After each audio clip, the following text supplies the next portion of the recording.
Stuart, who is presenting except for 10 minutes last week. Yes. He also filled in the bio sheet, and may I congratulate him, he filled it in seriously. Yeah. Oh. I did actually his last 6 months. In that case, if it's good enough for last year, it's good enough for this year. So, he is Stuart Smallcombe, and it's today's date, and his business is Brentwood Networks. His position is owner and director. The nature of the business is IT cloud services, and the business location is West End, South End. During the 10 minutes, he will cover whether it's changed or not. But his personal selection of 4 items: his best day out, a couple of beers, watching rugby with friends. His favourite band is The Cure, music for every mood. And favourite holiday location is Ibiza. Fun and sunshine. There's enough for everyone. Something to live by, really. And finally, a satisfying achievement: coaching Brentwood that's Brentwood Rugby Club, for the last 10 years. Well, sorry, the last. Which, if you let know, I'll do it. It lasted 11 years. Well, yes, 11 years. No, I'll do that with Catherine's husband. Well, you didn't work at British Census then. They'd all be really surprised if you did it with Catherine. I will hand it over to Stuart. Stuart, take it away. Morning, everybody. Okay, so there's a few new people here since we did that since I last did a presentation. So I'm going to go back to the basics. I'm just going to run you through who it is, what we do, why we do it, who we do it for, and that sort of stuff. So who are we? PUBG Networks, cloud service provider. We're a small but perfectly well-formed team. We have myself, the business was started by myself and my cousin Brett. We still, as co-directors, still cousins as well. And we've been running this business just over 20 years now. We still have very direct relationships with all of our clients. Okay, so we don't have a sales team as such. It's basically myself and Brett. We have a couple of guys who look after the provisioning. So when we've placed an order, they will do all the dealings with BT and Openreach and Virgin and all the network providers and Microsoft and all the security. They place all the product orders and make sure everything gets delivered to ready for installation. We have a team of installation engineers who actually go out, do the installations if it's on the site, do remote installations if it's software or whatever that needs to be done remotely. And then afterwards we have couple of guys who look after our support sort of side of things as well. If anything, people need moves, any changes, problems occur, staff get hired, staff get fired, all those things require changes. We look after you, make the support afterwards. And we have Debs who looks after all our accounts and looks after all the money sort of side of things as well.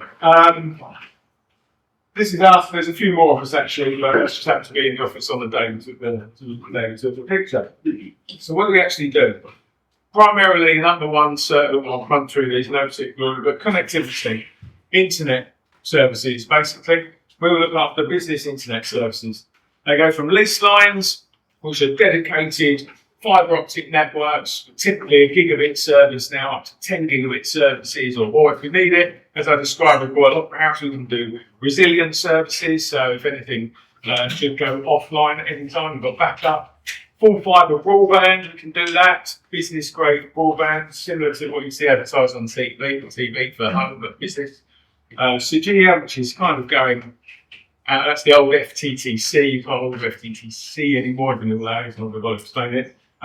Wireless services as well. If you've got really remote site, we look after Ulster Golf Club, for example. It's too remote to get a copper or fibre in there, so we have a signal beamed in from a microwave link. LTE services, that's 3G or 4G and 5G services. We can do those as well. Not great, quite unreliable, but better, good for a backup. And bonded services as well, which is basically you stick a few different things together and get them all working together as one service. VoIP telephony, VoIP, voice over internet protocol. Your voice is as good as your internet. Okay, if you've got a good internet, you can have a good voice system. VoIP system's a really effective way of communicating. It's a telephone system, okay? Phone calls are being made less and less, but that's still a really effective way of communicating with the suppliers and customers internally, with your team as well. Really scalable systems now, VoIP. You can have the same system works if you have one user, if you have 1,000 users. Okay, it's exactly the same system. So really, really scalable. You can work from anywhere. I can work from my VoIP. If you look at my business card, there's no mobile phone number on there. I don't need to give my mobile phone number to customers, clients. Okay, one number follows me everywhere when I'm working from my phone, when I'm working from my laptop, when I'm sat at my desk with a desk phone. One number goes everywhere, works across all devices. Loads of features as well. Really easy to add in things like call recording or on hold feature, anything like that. Really easy to add those sort of things in. Cloud services. This is something we've added in about the last 18 months. So it's basically IT support, IT services. Okay, so we're now partners with Microsoft. We can support your Office 365 licenses, your Microsoft, your Word, your Excel, your Outlook services, your Microsoft Teams. We do that. Security is now probably the biggest part of IT. Okay, actually just selling a license for Microsoft is really easy. The hardest bit is actually the security that goes behind it.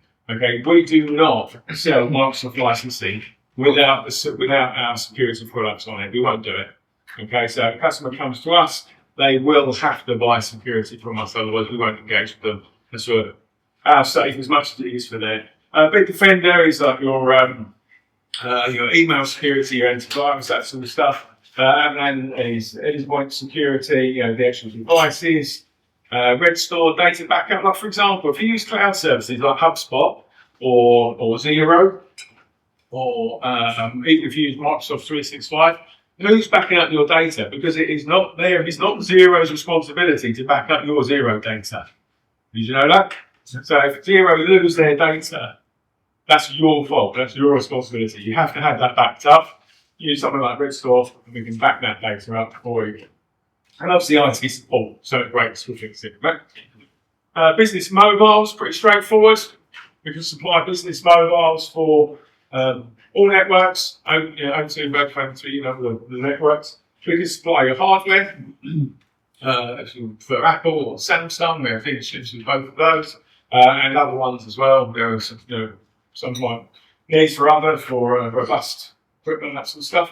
As a managed account, so that's why I say we need really kind of like 5 and upwards on an account. Okay, because then we can load balance the data sharing and that sort of stuff.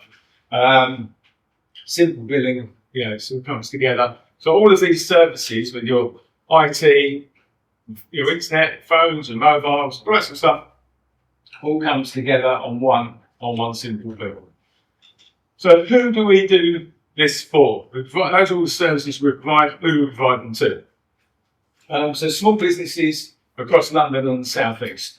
That is the core of our business. Okay, we do look after companies all over the country. We look after Renault all over the UK. We look after chains of national care home all over the UK. But the majority of our business is small, medium-sized business in London, in the South East. You said it. West End to South East. That's where we want to work. Most of our business customers have between 5 and 75 employees. That's a great size for us. We get much bigger than that, then companies start to have internal IT departments and things like that, and we start to lose our point of difference. Single alongside any vertical, that just means, show me a business that doesn't use phones, doesn't use internet, and then you probably can't help them. But other than that, pretty much anyone. Mindful notice, we do not do residential. It's a completely different market. We don't play there. Okay, so we are strictly business to business only. Why do our customers choose us? There's loads of people who do what we do. So why do they choose us? Because technology can be really tricky, it can be really techy, it can be quite overwhelming. We keep it simple. Maybe because I'm quite simple. But we keep it simple. We don't talk techy. There are too many technical people that baffle business owners with tech. And it makes them feel uneasy, they don't quite understand it, and can be quite understand. We don't, but we keep it really simple. One of the things we're really good at is keeping it really simple so people get it. Service, no one says how good customer service, of course we do, yeah, but service within telecoms companies generally is not good. That's the thing. Well, we know we're good because we've got a number of customers who've been with us since the start. We've got customers that have been with us for 20 years. Retention rate is 97%, which is really good. So we know our service is good. Knowledge, we've been doing it a long time, 20 years. We know what we're doing. We don't know everything, but we know pretty much everything that's relevant to what our customers need to know. We're trustworthy, and I say that because there's so many sharks in telecoms industries that hide. For a number of customers that come to us wanting to move stuff to us and then realise they've basically been shafted, thank you, into 7-year contracts that they didn't know about. They thought they were signing for 2 years and they did on this and this, but here they signed for 7 and have just been done. Don't do that, mainly because I just like sleeping at night. Life's too short, I'm not going to go around mucking people off, everyone knows where I live. And I like to sleep at night, so don't do that. Everything's nice and clear. If we're signing in for 24 months, 36 months, it's right there, and we talked about it, and it probably it's what you asked for anyway. And our overall value as well. Right, we're not the cheapest. No one's ever going to come to us because they want cheaper service. But because of all these other things, we do provide the best overall value. If someone's coming to us just to save money, we're probably not the right company for them, to be completely honest. If they value all this, then they will be happy with that. So how to find some referrals for us, what to listen out for. Listen for businesses that are relocating, right? It's a really easy thing. If a company's moving from A to B, they are going to need the stuff that we do. They might just think, oh, I don't want to speak to BT or I need to speak to that. I'm happy to just have a 10-minute chat with someone. Okay, if the company's moving, same whether they're expanding, they're growing their employee workforce or they're reducing. They're only going to make business change. Let us know, we can help out with that. Really common moans, slow internet. Loads of people still moan about slow internet, or they'll moan about slow Wi-Fi and slow internet. I'm not really understand the difference between the two. Let us know, so we can, again, just have a chat. If they're worried about IT security, it's probably, like I said, IT security is the biggest part of what we're doing now. So if you're worried about that, we'll have a chat. A bit fed up with BT, that's great. It's the biggest referrer of business, and people just get fed up with BT Overreach. People are confused with tech, overwhelmed by it, don't quite understand what they need or what they want. Get in touch. That's all I want is an introduction to have a 10-minute chat with someone and see where it goes. If something happens, great. If it doesn't, that's very good. And that's about it. If anyone has any time for questions, what's up? Is it by design that when you stood up, said no signal on the TV, And then I fixed and it. then you came along and it was all right. Oh, that's very clever. I'll tell you, I've got me. My actual question was, what's SOEGA? From the Single